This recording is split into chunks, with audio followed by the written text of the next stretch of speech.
It is Thursday, April 3rd, a day that is now etched in the history of failed economic policy and self-inflicted political wounds as President Trump's broad, completely untargeted tariffs are tanking the U.S. markets, wreaking havoc on American companies, ensuring now much higher prices on American consumers, undercutting over the long haul American jobs, risking a recession, and that's according to many experts in the coverage we've seen all across this chaotic day.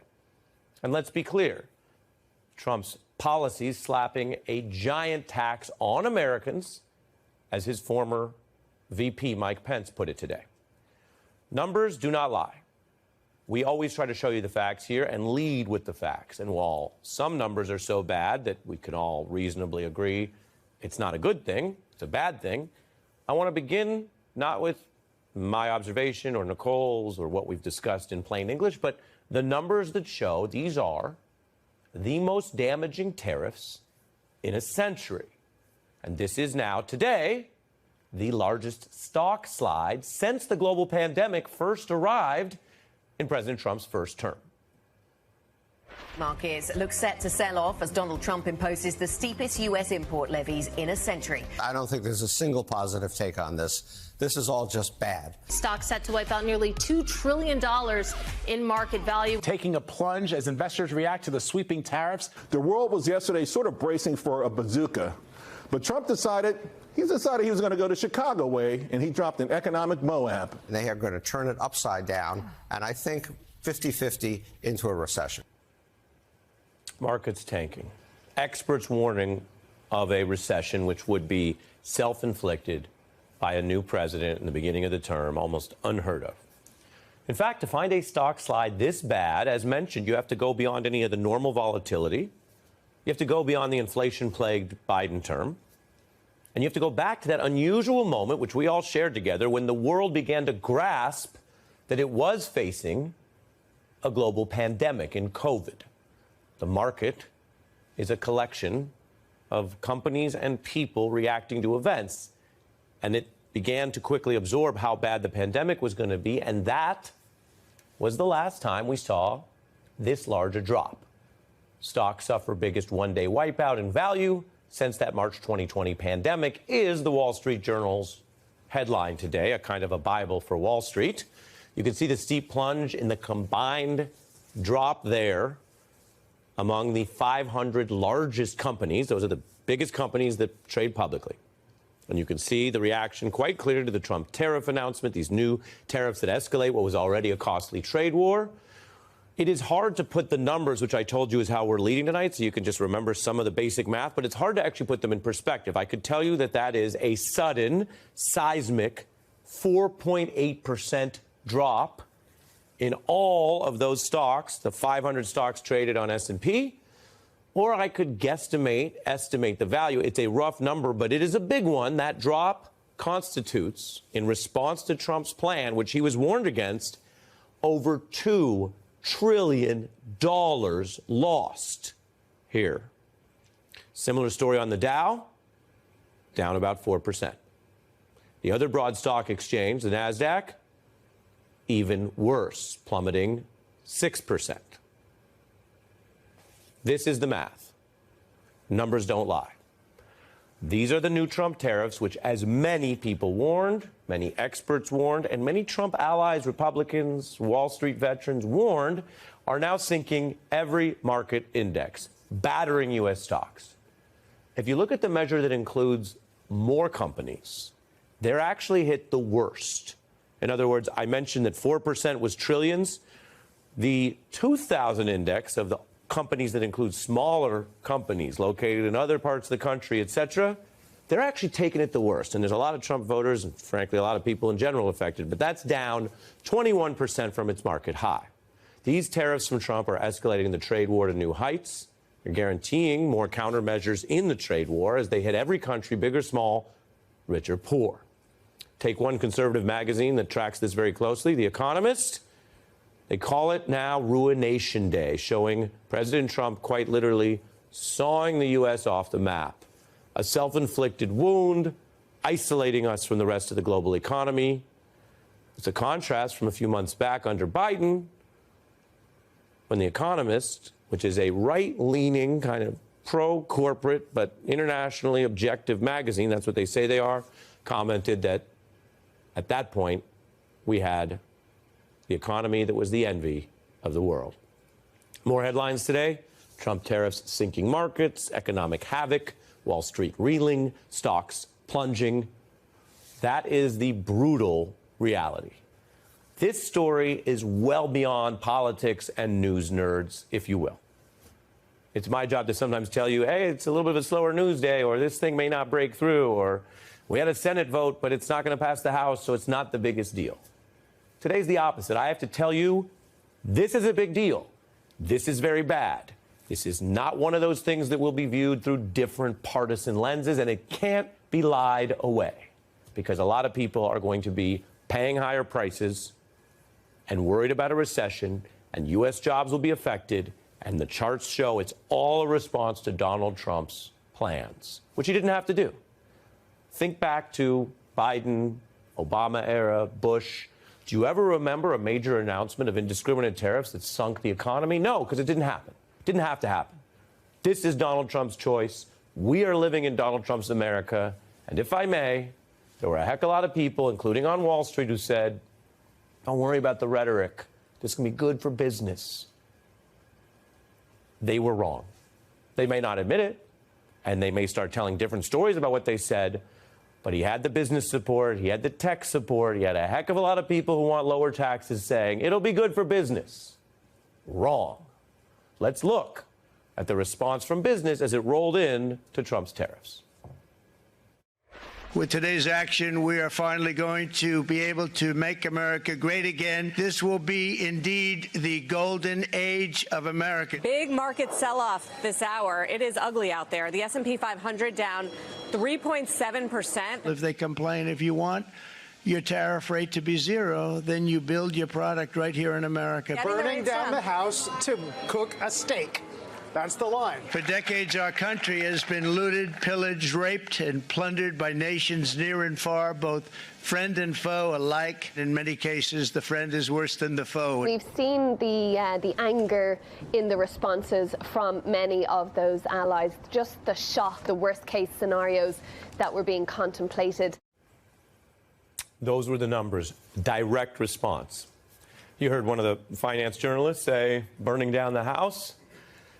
I wish it was a Talking Heads reference. I wish we were all just dancing to David Byrne, but burning down the house to cook a steak is a reference to a type of financial idiocy that is so outrageous and predictable, no responsible steward of business would do it. Another way to track this, a top CEO actually shared a moment of candor on what these recorded public earnings calls are, because it was all happening and the CEO reacted to the drop of their company's stock in real time. In this race, and I don't know, where's our stock now? I mean, really? Oh, okay. I just looked at the screen. I hadn't looked at it. It got hit when I think the tariff came out. Yes, it did, because the numbers don't lie. And you have the announcement and then trillions lost. There are economists at Yale who say the tariffs could cost you, a typical American household, close to $4,000 per year. So if this continues, that's $8,000, $12,000 counted up. And depending on your spending habits, or if you ever want to buy a car, it would be more than that. That's just an average. Everybody knows what's happening here. I just showed you. Trump caused the crash, the pain, and some are acknowledging on the right that pain will hit Americans. No pain, no gain. That's what we used to tell our football players. There's going to be some pain with tariffs. And there could be some pain along the way. Yeah. But you will be thankful once you go through the tough stuff. There's absolutely going to be short-term pain. The president's been clear about that. Everyone has. I'm behind the president 100%. There'll be disruption and pain on the front end. Other Republicans are telling Trump to stop the pain. Rand Paul has dealt with Trump, and he's not now appealing to ethics or empathy for the people going through this. He's not trying to wage a factual policy debate.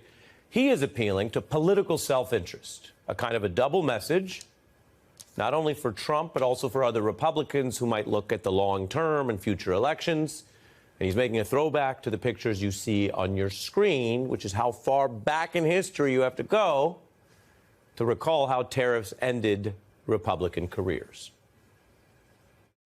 Tariffs have also led to political decimation. When Hott Smooly put on their tariff in the early 1930s, we lost the House and the Senate for 60 years. So they're not only bad economically, they're bad politically. Fact check, true. There's wide economic data, plus these new indicators about how this works if the tariffs are completely untargeted and you just stoke a trade war. And the politics are obvious. It's the economy, stupid.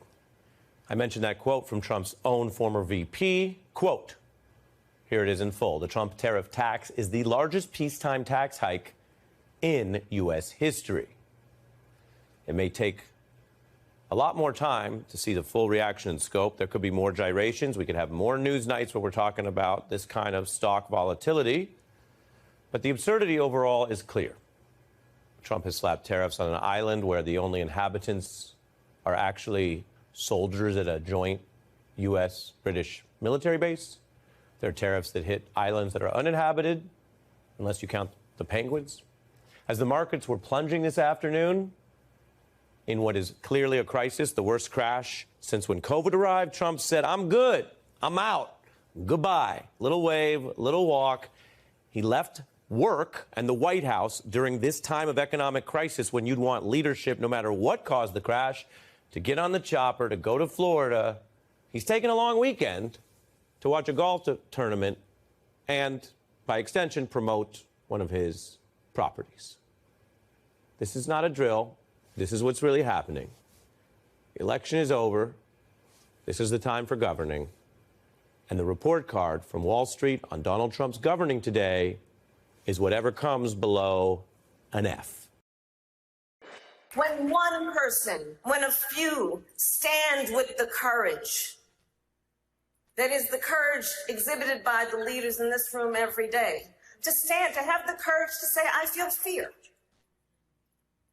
The courage to say what is happening is wrong.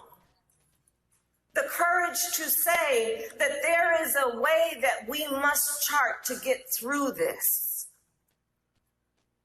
Understanding our power in the democracy we still have if we hold on to it. Courage is contagious. What could have been, everyone? What could have been? That, of course, was former Vice President Kamala Harris speaking at a summit of women leaders earlier this evening. It's one of the first times we've seen her speak out since her November election loss. She hasn't been out there a ton. We'll see if she comes out more. She also spoke about the current state of fear in our country. We are seeing organizations stay quiet. We are seeing those who are capitulating to clearly unconstitutional threats. And these are the things that we are witnessing each day in these last few months in our country. And it understandably creates a great sense of fear. Because, you know, there were many things that we knew would happen. Many things. I'm not here, so I told you so.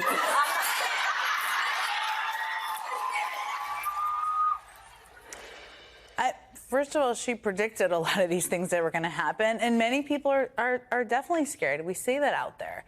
We're also seeing that people are going out in full force to resist, with mass mobilization across the country, including a huge nationwide rally called Hands Off, planned on Saturday. And joining me now is one of the people headlining the rally in D.C., Congressman Jamie Raskin, who is, of course, a Democrat of Maryland, also ranking member of the Judiciary Committee. Congressman, it's great to see you. First, it's been a pretty good week for Democrats, I think. A week where people saw lots of candidates announce they were going to run. You saw Senator Booker do an overnight inspiring moment on the floor. Lots of good things happening in Wisconsin. And you're going to be the headline speaker for the Hands Off rally, as I mentioned, in D.C., with an expected attendance of 12,500 people. We'll see. Where do you see this mobilization effort against the Trump administration policies at this moment?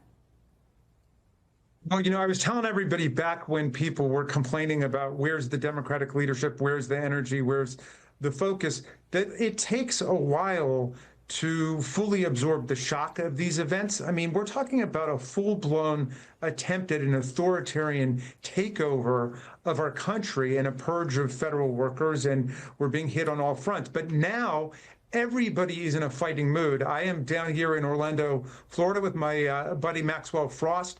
He just kicked off his year-long organizing program, and he's the co-chair of Democracy Summer. We're going to be announcing Democracy Summer. We're hoping to have more than 1,000 young people across the country working full-time on Democratic campaigns and studying with great Democratic heroes of the past. The energy is extraordinary. It's astounding. What is this, a Thursday night? There were, 350 people just packed in the firefighters hall, and lots of people couldn't get in. Everywhere, all over America, people understand the stakes now. The entire country, as we know it, is on the line with these people, and they are in a full-blown effort to turn the government into a gangster state. And Donald Trump is doing everything in his power to disable the crime and corruption fighting capacity of the FBI and the Department of Justice, so he can just use it to go after his political adversaries. But meantime, the real corruption is just running amok, and these people are not opponents of corruption, waste, fraud, and abuse, as they keep saying. They are agents of corruption and instruments of waste and fraud throughout the government. It's interesting. I mean, you and I have talked about, and you've done town halls in red districts nearby. That's something that's happening. We've seen tens of thousands of people show up at rallies. Obviously, this Saturday will be something. The Senator Booker's evening on Monday night, really inspiring evening, I think is one of the first moments that people felt like, oh, there's something really amazing happening in Washington, D.C., or a lot of people saw it, which is a good thing. And you're doing something I think is also really interesting. You and your former House colleague, Senator Adam Schiff, now in the Senate, of course, you're planning a shadow hearing to speak with DOJ lawyers who are pressured to leave or fired by the Trump administration. Tell me more about, all of us more about who you're going to be speaking to. What do you hope people will hear? And help everybody may know what a shadow hearing is, but help them understand that too, just in case. Well, it's a shadow hearing only because the Republicans won't do it. They won't have a hearing on the people who are standing up against this reign of error and reign of terror that we're experiencing. So one of our witnesses is Ryan Crosswell, who was an attorney in the Office of Public Integrity at the Department of Justice. And you remember how the very conservative U.S. attorney for the Southern District, Danielle Sassoon, said no way, nothing had changed in the facts of Mayor Adams's case, nothing had changed in the evidence or the law, and she was not going to go along with instructions from the central headquarters in D.C. to destroy the grand jury indictment. So she resigned. Then her top deputy resigned. Remember, he said you'd have to be I think he said a coward or a fool to go along with this. He was also active in the Federalist Society and had clerked for a conservative Supreme Court justice. Well, this guy, Ryan Crosswell, will be the first person to speak about having also resigned. He was in that group of 7 lawyers who left their jobs rather than participate in that fraud against justice because the grand jury found that there was probable cause to indict Mayor Adams for bribery and other corruption charges, and it was being dropped just in an unprecedented and deeply corrupt way because he had agreed to join Donald Trump's political team. So he's one. Another is Liz Oyer, who was the U.S. pardon attorney.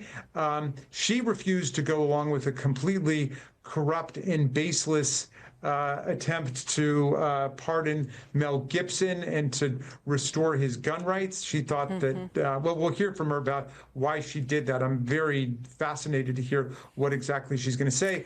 I'm very excited to see another witness whose name is Rachel Cohen, who was an associate at the prominent and once luminous but now totally tarnished law firm Skadden Arps. And she wrote a letter basically saying that the law firms and lawyers have got to stand up for the rule of law as officers of the court, as people pledge to the Constitution, and not cave under to Donald Trump's humiliating pressure and agree to do, millions of dollars worth of pro bono work for his pet right-wing causes, thereby completely changing the nature of those law firms.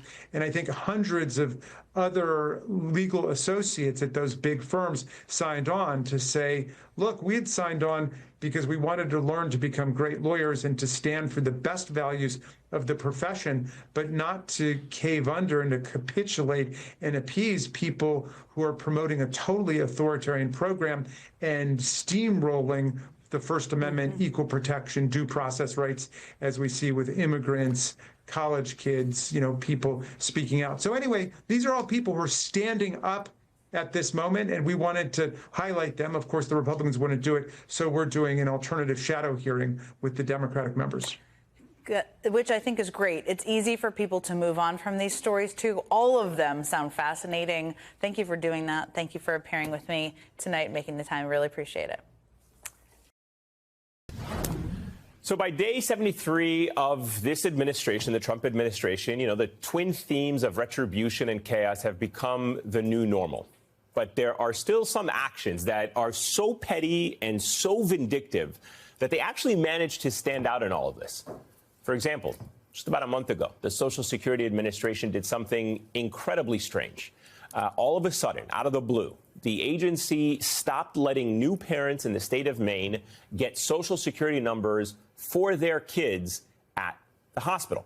They also stopped letting funeral homes file death records electronically. Everything would now have to be done in person at a Social Security office in that state. Again, this was all done just in one state, the state of Maine. And of course, the changes, as you know, would cost more. It would certainly take a little bit more time. And it meant that the parents of newborn babies who are already dealing with lots of important things by bringing a new life into this world, well, they would have to now risk getting sick by going in person to crowded Social Security offices and possibly spending hours in line to get their paperwork. The question is, why did the Social Security Department make that change? Why did it only apply to the state of Maine out of all the states?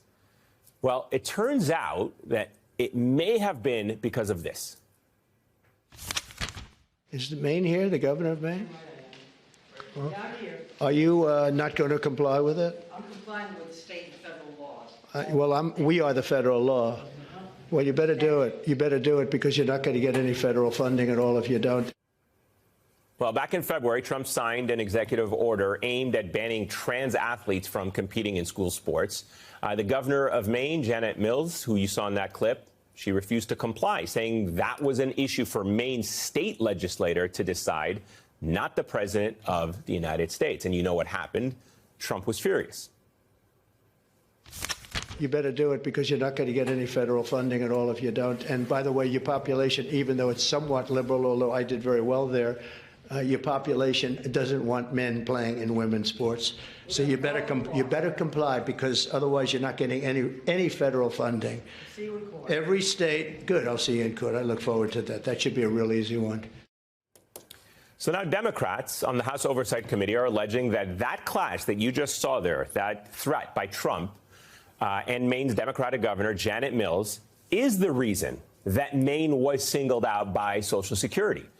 Emails obtained by the committee show that just a week after Trump's clash with Mills, the acting commissioner of Social Security, Lee Dudek, directed his staff to cancel the contracts that allowed Maine to process Social Security number and death records electronically, writing, quote, "No money will go from the public trust to a petulant child."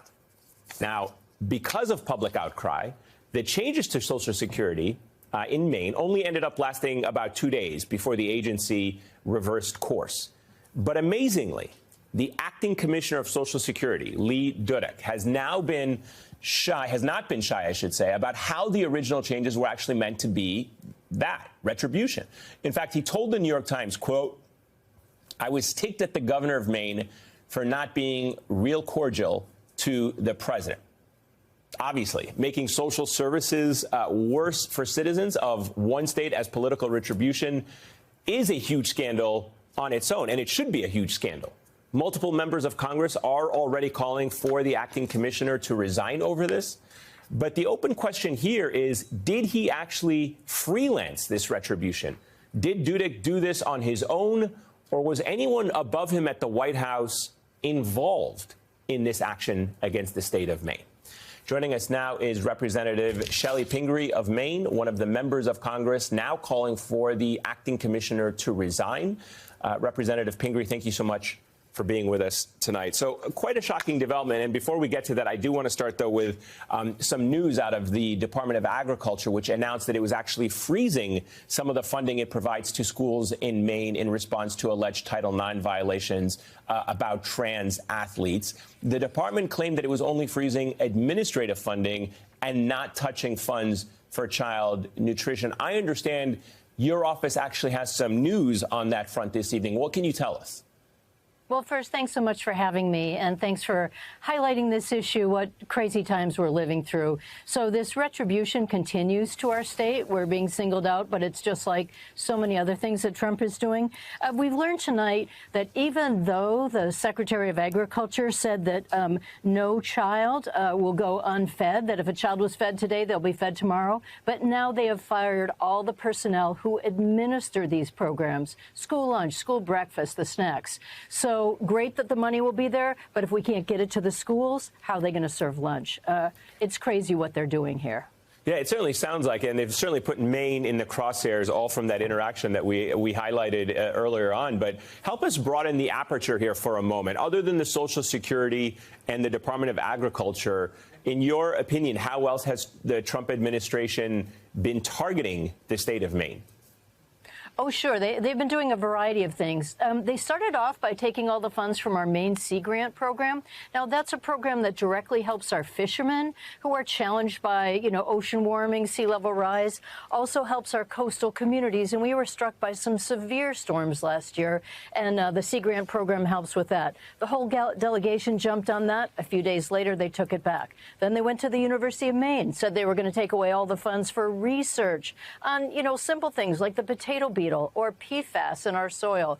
A few days later, they took that back. Then they went after the one that you heard about, or you mentioned, at the Social Security Administration, where they're doing an incredible amount of damage. And just the very idea that a newborn, a mom with a newborn baby in a very rural state has to go to a Social Security office. I mean, it's just unthinkable. But as you said, people pushed back and they took it back. But this continues. Somewhere in the middle there, Trump said he wanted a full-throated apology from our governor. And then today we got this notice from the Secretary of Agriculture. But let's face it, we think these are illegal and unconstitutional activities. I'm an appropriator in Congress. We have the power of the purse. He doesn't. So he has no right or ability to take away this funding. And then what kind of world do we live in where you get mad at a governor who has to follow the laws of our state? And also a recent Supreme Court decision. So she's dealing within the parameters she's got. And then you say, if you don't apologize or you're a petulant child, then suddenly your state is going to be denied this money that goes to farmers or to kids. I mean, it's really outrageous. I'm curious as to how your Republican colleagues are responding to the state of Maine, the actual Republicans in the state of Maine. How are they responding to being targeted by the President of the United States, by the Social Security Administration, by seeing some of the funding that you just outlined, being on the chopping block simply for the governor of that state to say she is going to follow the law? Well, I think some of them, as in Senator Collins, who fought hard to get the Maine Sea Grant money back and who doesn't want to see our funding targeted, and as also as the chair of the Appropriations Committee, has appropriately fought back. There are those in the legislature who will use this for their political gain. It was a state legislator who started the fight on transgender athletes in our school. By the way, we have 2, or maybe it's down to 1. So they are targeting and making young people feel, very challenged and putting them in a difficult situation. But that is a matter for the Maine legislature to decide, or this to be adjudicated in the court. The fact is the president is just using his power. I mean, who is the petulant child here? He did not like being talked back to by the governor. And he doesn't like someone saying, I'll see you in court. He always feels he's going to win in court. And as we know, he's losing about 95% of the cases in front of the courts right now. Yeah, he is one of the most thin-skinned presidents we have seen in this country. Shelley Pingree, Congresswoman from the great state of Maine, thank you so much for joining us. I greatly appreciate it. Thank you for your time. Thank you so much. He doesn't give a rat's behind about America's forgotten men and women. And that used to sort of be a political analysis that people in your world didn't care so much about. But it is all of our world that came crashing down today. It's really quite extraordinary, Nicole. First, I'm tempted to say that if you lose CNBC, you've really lost the business community, and he has really lost the business community. I think I would just address what you and Steve Leeson were talking about by saying this.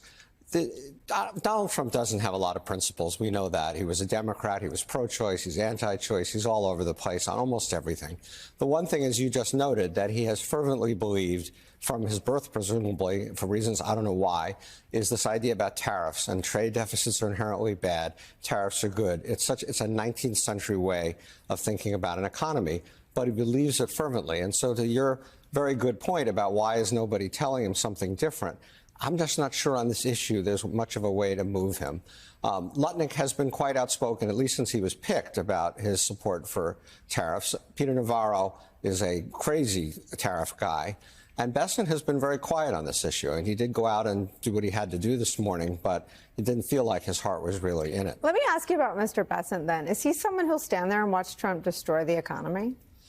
Well, I don't know. We'll find out. He's never been in a position like this. There's no track record he has that would let us know. You mentioned Mnuchin. Mnuchin did a really good job of kind of navigating his way through it. A lot of what Trump did in Trump 1.0 is not stuff that I suspect Mnuchin loved, but he worked his way through it. So my guess is Bessent is going to work his way through this and let Trump be Trump, frankly, to pick that old phrase up. What does that mean? What it means is that, as Steve said, what's different from this is much worse than what the market expected. Nobody thought he was going to go this far. Number two, there's no idea that these are up for negotiation. It's not even really clear what they're trying to accomplish. There are two ways to think about this. One, that they actually want to bring manufacturing back here, which, if they do, is a long, long, difficult process, and it's not going to end anytime soon. The other is that it's some kind of negotiation. But I don't know what you're negotiating with Bangladesh about. What is it we want them to do that they're not doing? They're not trade manipulators. They're not unfair traders. They're making sneakers and clothes and all the stuff they make there. So it's really hard to see how this movie ends, which is why the market is so upset. And my last point, which Steve made also, the market and business hates uncertainty almost as much as they hate reality. And so this is just going to really put sand in the gears of this economy. It's going to slow down investment. It's not going to cause business to rush out and build a lot of factories here. It's going to cause them to be more like what you mentioned about Stellantis. Jean, one of the things that a White House policy apparatus does is it platforms the pain and suffering of the American people, so that in a policy discussion, the policymakers are aware of what will happen to people at all levels of the economy, right? This will make poverty rates soar. This will make groceries more expensive. Moms and dads who do the shopping with, kids in the front with their legs dangling over will pick between, cereal and milk.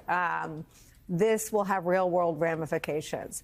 I think in Trump's White House, it's fair to say that some of those concerns were around their own voters. Steve Bannon has been pretty vocal about how a lot of these policies will hurt Trump's own voters. What Trump has done hurts every single American. It creates instability for anyone who has started a small business with a supply chain overseas. It has created uncertainty for auto workers. It has created terrible choices for the mom or the dad that does the grocery shopping. What do we understand now about this White House that we didn't understand 24 hours ago? Well, I don't know that it's different than I thought, to be honest. And I think it's been very clear from the start, and particularly clear in the judicial and intelligence elements, that this is a president who does not want the vigorous debate. Steve and I were part of President Obama's decision to, save Chrysler and GM. We sat there in the Roosevelt room, lined up on the other side, and, 8 different people gave their views. And what you're doing is you're stress testing everything that could happen or could go wrong. If that was like a positive view of that. This is the other extreme. It's not just that you're doing some tariffs. There's ways to have a strategic tariff policy to promote bringing manufacturing back in key areas. I support that. President Biden supported that. But you have to take governing seriously. And what we've now seen is the same attitude that you saw at DOGE, careless, reckless, destructive policy changes, is now happening at the global stage with this tariff announcement. And, you know, Steve Liesman said, well, what's really surprising or different is you have such a pro-business cabinet. Well, to me, what is absolutely startling about this is that when you think of those other big decisions presidents made, Biden and Trump one deciding what to do on COVID, or Bush or Obama deciding what to do on financial crisis, those were times where bad things were happening and people had to make difficult choices. This is the worst self-inflicted wound I have ever seen in the history of our country economically. Donald Trump was going into what most people thought was going to be a beautiful soft landing. What made a lot of people upset was that he was going to take credit for the stable growth, lower inflation, low unemployment that Biden had done a lot of the work on. If I was advising him, I imagine if Steve was advising him, we'd say, whatever you do, don't disrupt this steady recovery, number one, and two, don't do anything to raise prices for ordinary families, because that is what created the anger at Biden that helped you get elected. And now you have, simply based on uninformed, reckless policies, you have such a fall in consumer confidence, such a fall in business confidence, so much massive uncertainty, not just at the business level that Steve Ratner said, but at the consumer and small business level, that for literally no reason, you have taken a steady, soft landing and now created trillions of dollars of wealth loss, a greater chance of recession and slowdown. And the worst is still yet to come for families who are going to see higher prices from iPhones to shoes and to groceries, and wonder what this was, and wonder what is going on, that this is certainly not what I voted for. Well, I mean, to your point, and I mean, the worst self-inflicted wound to the economy in history. It is difficult to find any reason or example why that wouldn't be precisely what we're living through right now. Voters seem to understand that. These are polls taken before the tariff announcement yesterday, and Trump's handling the economy rates lower than President Biden's post-COVID lows. He's at 37% of all Americans who approve of his handling of the economy. In terms of costs, which was the issue that he rode to victory, I don't know, about 120 days ago, he's at 30% of all Americans that approve. That's 20% of his own voters who've lost faith on the issue that literally swung the election from the Democratic to the Republican column. And you're saying, Gene, that things are going to get worse. Say a little more. Well, Nicole, again, I think that, you know, one thing I saw when we had the slowdown that took place around the debt limit scare in 2011 is that all you really need for an economy to slow down is for everybody to be uncertain and pause at the same time. And you are seeing the small business index, the Russell index, already in correction. You're seeing heightened uncertainty from small businesses. I mean, this is not complicated economics. You see all this. Are you more likely to build that new kitchen? Are you more likely to expand growth in the United States when you have this craziness going on? Are you more likely as a foreign country to want to invest in the United States? And I think when you have all that uncertainty at the same time, you can have quite a slowdown. And when I say the worst is yet to come, I mean, the stock market is reacting to the perception of bad things coming, either higher prices for people or squeezed profits. But, you know, we haven't actually seen a lot of the damage. It's just starting It's just starting right now.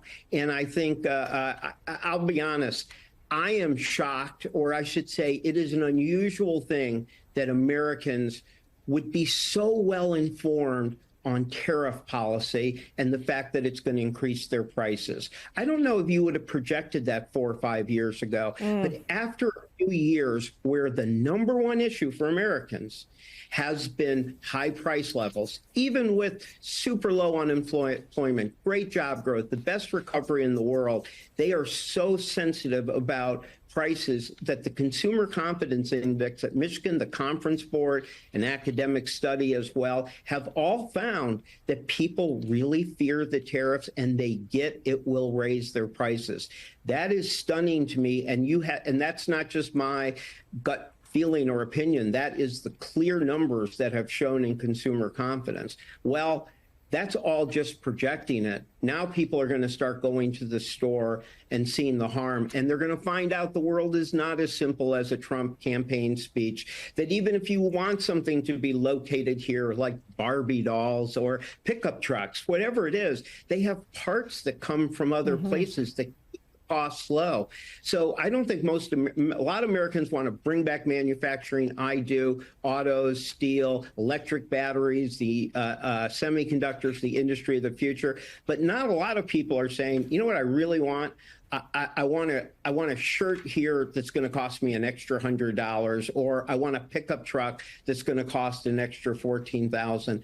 And Trump and his team so far seem absolutely blind to that reality. And you can't be blind to those things when you have such the heavy load, the heavy responsibility of the global and national economy on your shoulders. Did the Trump administration willfully ignore a court order? That is the question that federal judge James Boasberg was trying to get the answer to today during a confrontational, intense hearing, where he grilled a Justice Department attorney over the administration's use of the Alien Enemies Act to send hundreds of Venezuelan nationals to El Salvador with little to no due process, even after the judge ordered those flights to be halted. Judge Boasberg did not issue any rulings from the bench today, but appears likely to find probable cause that the administration violated his orders. He even said he is weighing contempt proceedings, telling the DOJ attorney that he believes the Trump administration acted in bad faith, and saying, if you really believed everything you did that day was legal and could survive a court challenge, I can't believe you ever would have operated in the way you did. Joining me now is Andrea Flores, VP of Immigration Policy and Campaigns at Forward.us, and Alan Orr, former president of the American Immigration Lawyers Association. Andrea, the question at the heart of this hearing was whether the Trump administration defied Judge Boasberg's orders. Did we gain clarity on that core question of defiance? Facts seem pretty clear that the administration had both an opportunity to stop those flights, turn around those flights, and that they issued this proclamation, the Alien Enemies Act, which should not ever be issued, is not necessary for any national security, foreign policy, or public safety reason to have been invoked. They were selecting people for removal to El Salvador before those flights took off. And during that time that the judge was issuing that order, they knew that there were individuals subject to that authority on that plane. And it is not unusual for ICE to turn around planes. They actually returned some people in those, like the 24-hour period after that order came down. So the facts do not look to be favorable to the side of the government. And it is highly unusual that ICE has not already corrected these errors. Okay, and I want to get to that point, Alan, in just a minute, what this is going to look like to correct this error. But one of the things that I thought was absolutely fascinating today that we learned was that the Deputy Assistant Attorney General for Immigration, Drew Ensign, was apparently walled off from operational details on these flights, even the identities on the decision makers on this operation. He repeatedly told the judge he did not know the answers to his questions, that the information he was being asked to provide was protected by attorney-client privilege. When the attorney who's in charge of supervising an operation is not privy to the core details of that operation, and let's just take it at face value that he is telling the truth, what does that tell you? it tells me that the math is not mathing, right? So, and that's why they don't want to show their work, because it's quite clear that they did not follow their own procedures. I don't work in aviation, but I did see Top Gun, and I know that there are things and procedures that take place to remove a plane from the United States, and specifically 3 of them. So it is a clear indication that they didn't follow the rules. In addition to that, it was a production. They had a show that they wanted to put on, that they were removing these gang members, and they wanted to be on the ground to have them coming off the plane and going into the prison to sort of feed their narrative. So all of that stuff shows the bad faith and why they don't want to show their work and exactly how this happened. Alan, Judge Boasberg said he would issue an opinion no earlier than next week, warned that if he finds probable cause for contempt, his order will outline next steps. If the judge chooses to schedule contempt hearings, what then does it look like? And it seems to me to be a question of who is it that he chooses to hold responsible?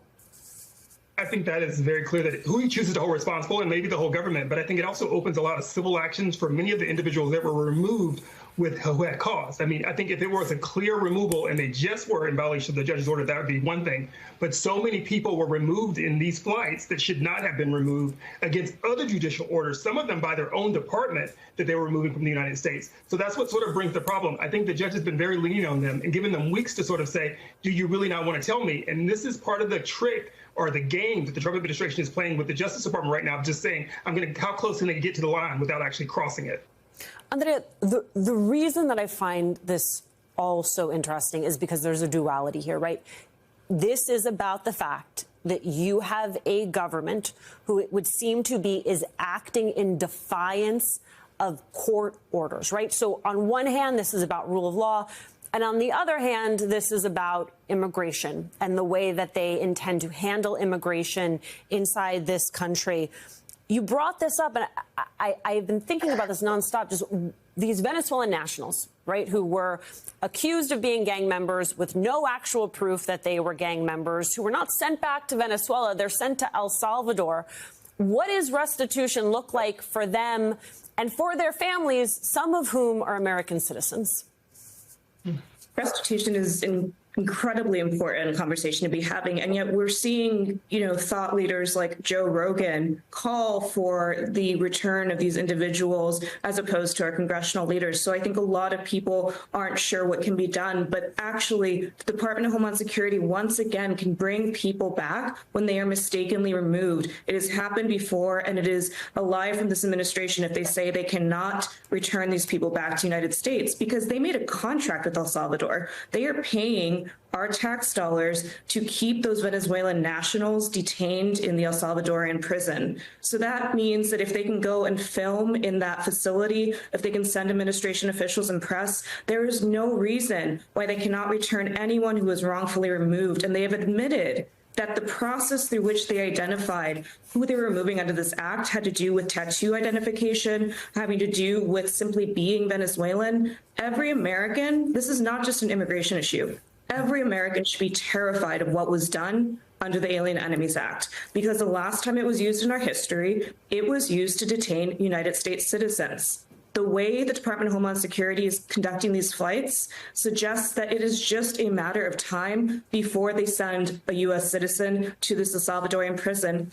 And will their answer then be, we cannot get them back? And so it's really important that people understand they are picking these difficult immigration issues to test our Constitution, to test wartime powers, and our immigration laws provide every tool that this country needs to remove an individual who may be a threat to public safety or national security. So they are being dishonest with the public, and every lawmaker should be calling that out. And it's very concerning. We're seeing the National Review say they're violating due process. We're seeing other conservative thought leaders say our immigration laws actually provide a deportation process that makes sense for a reason, to avoid what we are seeing. So one, Congress needs to act, and every American needs to be acting in right now to ensure that they are not next to be returned to a foreign country, and for their government to say there's no way to get them back.